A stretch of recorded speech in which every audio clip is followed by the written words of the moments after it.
Well, lambing is over and the shearing season about to begin, but what price can farmers expect to see for their fleeces? In recent years, the demand for wool has plummeted and payments hardly cover the cost of shearing. But this week, the first Wool Manifesto for Wales was launched with the aim of adding value to Welsh wool as a natural and sustainable product. The Made with Wool project is being run by Mented Morn and is calling on farmers to get involved.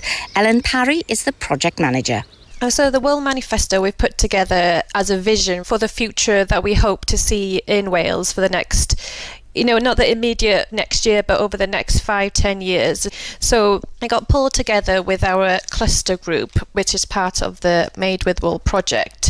So we held a series of workshops over the winter where we invited all the members of the cluster to discuss and share their ideas and thoughts of the future, really, and what would they like to see the industry look like, what it can offer rural Wales. Of course, Welsh wool was once a major product in Wales, wasn't it? When and why did the market drop off? Well, in the early 90s, the government's subsidies kind of stopped on wool, and also with the increasing amount of man-made fibres coming into the industry, especially the textile industry, replacing wool, and possibly quicker supply chains there and just more competitive pricing. So how do you propose to change things then? I've read your manifesto and it talks about unleashing new markets. What's the plan? Well, the plan is, for the project is to kind of pull everyone together and make people realise the potential of wool again. It's kind of gone under the radar almost as people have forgotten about it and don't realise actually it's this amazing textile. It's natural, sustainable, versatile, and actually there's much more potential to it and there's much more that we can offer the industry. So as part of the project, we're working with Bangor University Biocompetence Centre to pilot 5 new innovative products out of wool that we're hoping that will add value to the industry, and also we're hopefully asking the right questions within the project as well on, what do we need in the industry to add value to wool? Is it the supply chain? Is it the capacity within the mills?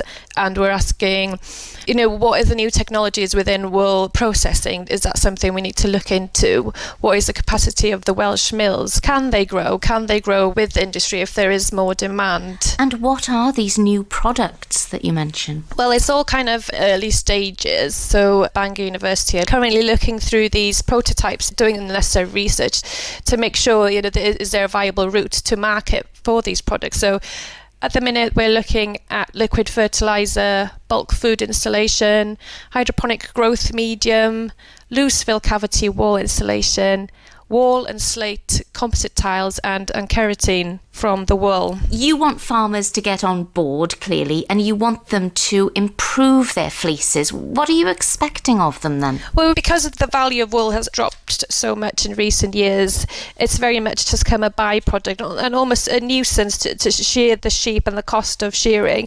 And we want them to kind of think again about the wool, and there are things they can do to improve the quality of their wool and then hopefully get a better return on their wool. So we're asking them, we're offering to the project, we can test your wool for free. We've got this amazing facility here in North Wales, in Carnarvon, the Wool Testing Authority, and we're asking farmers, especially now during shearing season coming upon us, to send in a sample of their wool. We can then send it on to Carnarvon and they can do all the testing and get back to us on information on the micron of the wool and possibly suggest different things that they can do in the farm to improve the quality of their wool and hopefully get a better return. So are there going to be, there are going to be some breeds that make more money than others. Do you know which breeds are worth more? So Welsh mountain wool is possibly at the bottom of the chain at the minute, but Blue Leicester's right at the top, and lots of people buying into organic wool as well. So could wool become as important again as the meat? Well, we're hoping it's going to definitely be much more than just a byproduct. Some farmers are not even selling their wool at the minute because they feel like it's worthless. So we're really, really hoping that it's going to be a much better position than that in the next coming years. So if all goes well and that happens, could we see changes in which breeds farmers are keeping across Wales? Yeah, possibly, and it might be to do with the prototype, so we can discover what we can actually make out of wool. And we're talking about, do we need more research facilities here? Because, in Australia and New Zealand, they're really quite far ahead in terms of how far you can push wool. People are making surfboards out of wool.